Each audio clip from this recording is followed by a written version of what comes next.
When something is as incredibly difficult to get to as Mercury, it is extremely tricky to study, which is one of the reasons why in all of human history there have only ever been 2 missions to Mercury, with just one more on the way. Mariner 10 in 1974, Messenger in 2011, and Bepi Colombo due to arrive in 2025. Of these prior 2 missions, only Messenger went into orbit around Mercury, and so it is the only mission to ever give us close-up shots of Mercury's surface. And crazily enough, some of the formations we've seen on the surface are still unsolved mysteries even more than a decade on, while other formations give us hints at the raw primal power of the early solar system. When you look at the surface of Mercury, there are a few features that immediately jump out at you. First, its color. Mercury's color is not actually monochrome and is smattered with speckled grays, creams, and beiges with lighter sections and lines. These darker sections are believed to indicate high levels of graphite, the same material used in pencils. And the lighter sections, well, we'll get onto them later. Beyond that, you most likely notice the craters. Much like the Moon, Mercury is covered with craters as ancient pieces of space debris crash down on the unprotected planet with a roughly even distribution. These offer fascinating insights into the planet's violent history. You can get a sense for how old a crater likely is by how sharp its crater rims are.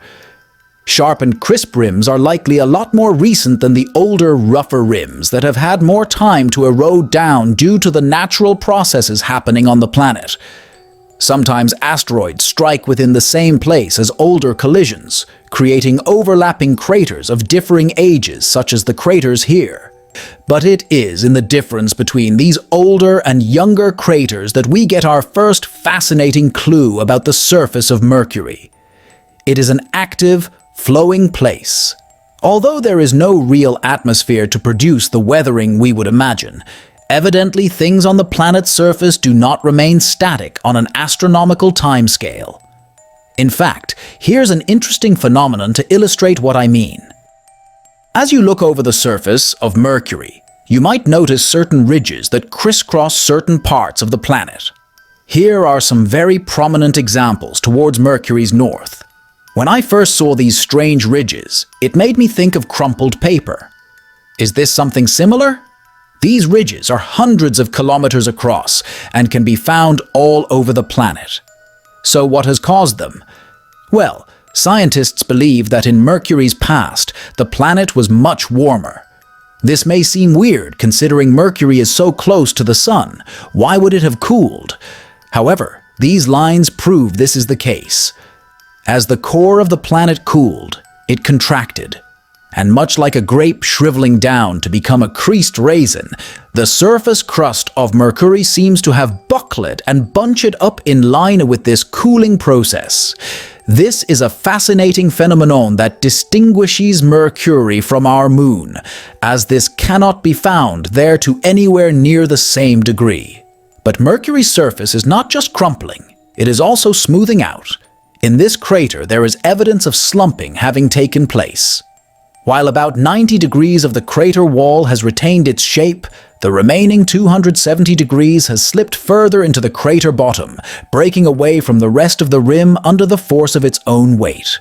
Scientists are not entirely sure why this happened to only some of the crater and not all of it. Is the soil particularly hard in the bottom right corner? Was it something to do with the angle the impactor struck at? We don't really know. And that's one of the things that is so intriguing about Mercury. There is still so much more to discover. These spidery lines that radiate out from certain craters are a prominent part of Mercury's surface as well, with some stretching over 400 kilometers across. Their lighter color is a sign that the material kicked up from under Mercury's surface is less graphite-rich, or at least is a different chemical composition to the sun-exposed surface. But did you know that for a while, scientists could not account for how these spidery lines were formed? When they tested different weights, consistencies of terrain, and speeds of impact, they were unable to recreate these patterns in lab conditions. Whatever they tried, the material they kicked up would always return back down in a consistent circle. Not thin, spider web lines. Scientists racked their brains for years, but now it seems that this mystery has been solved. In 2018, a scientist called Tapan Sabawala was scouring the internet and discovered that a group of students had managed to recreate the spidery line pattern of crater rays. Sabawala was excited, but also confused. Why were these students able to manage what other scientists had not? Interestingly, he realized this was an example of scientists being too neat. Before performing their tests in lab conditions, Sabawala and other researchers had always prepped the experiment by smoothing out the sand their test asteroid was impacting into. The students had not done this step, leaving their test surface rough. This made sense in hindsight, as it more closely mimics the rough terrain on the surface of an alien planet. And as it turns out, this was the entire key to how these rays were formed. Crater rays do not care about the speed of impact, the angle, or the composition of the crust. They only care about the surface shape and how rough it is. Knowing that this is how these lines are formed, it really opens your eyes to the scope of some of the impacts that have struck Mercury in its past. Remember, I mentioned how some of these ray systems stretch over 400 kilometers. That was just the smaller ones. Just look at the ray system originating from the crater known as Hokusai. These rays must have been created from an incredible impact, as their lines stretch almost entirely around Mercury's surface, which, by the way, has a circumference of 15,000 kilometers. And although not quite as large, the ray system of the crater Debussy covers over 1,000 kilometers. While the Moon also has ray systems, they are usually smaller than these. In fact, one of the main visual distinguishing aspects of Mercury are these giant ray systems. These show us that one of the formative processes that explain Mercury's unique surface is incredibly powerful bombardments. Seeing as the Sun is so nearby, objects caught in this intense gravitational pull would crash into Mercury with far more force than Mercury could produce with its gravity. Mercury's gravitational pull is so weak compared to the Sun that Mercury cannot normally capture objects as moons. They get pulled past instead. This is one of the reasons why visiting Mercury is so difficult for spacecraft. But that's not to say that Mercury can't stop such an object reaching the Sun. It just has to body block it.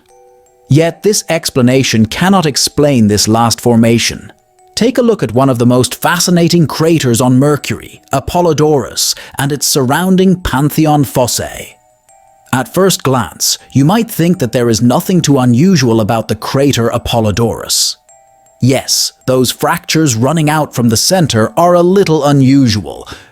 There are a few features that are odd here. To begin with, the fractures and their surrounding radial fractures bear a strange resemblance to fractured glass. Glass fractures in this way due to its hard but brittle qualities. As you have seen, most other craters we have seen on Mercury do not follow this pattern. The crust of Mercury does not tend to fracture, but instead sprays in ray systems or just leaves perfectly round craters. This is in keeping with a looser material makeup. Sand does not fracture when hit. We do not see this fracturing anywhere else on the planet either, so something unusual is clearly happening here. Was the surface of Mercury particularly cold and hard when this impact occurred, thus making it more brittle? Mercury's nights can get as cold as -180 degrees Celsius. But if that was so, why has this not happened in other places? About half the impacts should be hitting Mercury's night side at least. When we take a closer look at Apollodorus, the crater you might assume is the cause of the fractures, we notice something even stranger. Apollodorus is not quite the epicenter. While it's pretty close, it doesn't actually line up. This might suggest that Apollodorus and the spidery fractures of Pantheon fossae are actually unrelated. Whatever caused this phenomenon may have happened, only to later be hit by an asteroid near to, but not on, its epicenter. But if that's so, what caused Pantheon Fosse? The intriguing thing is that we don't know. Evidently, something created this fractured glass shape, but left no crater. Might that imply this is the result of not something hitting it from above, but pushing its way up from beneath? Perhaps this is the result of immense volcanic activity, suddenly pressing up and cracking the crust. That's just my guess. There are still many mysteries to be found on Mercury's surface, and many other fascinating insights to be gleaned as science advances. I hope to do more videos on Mercury's surface in the future, as there's too much to delve into in just one video.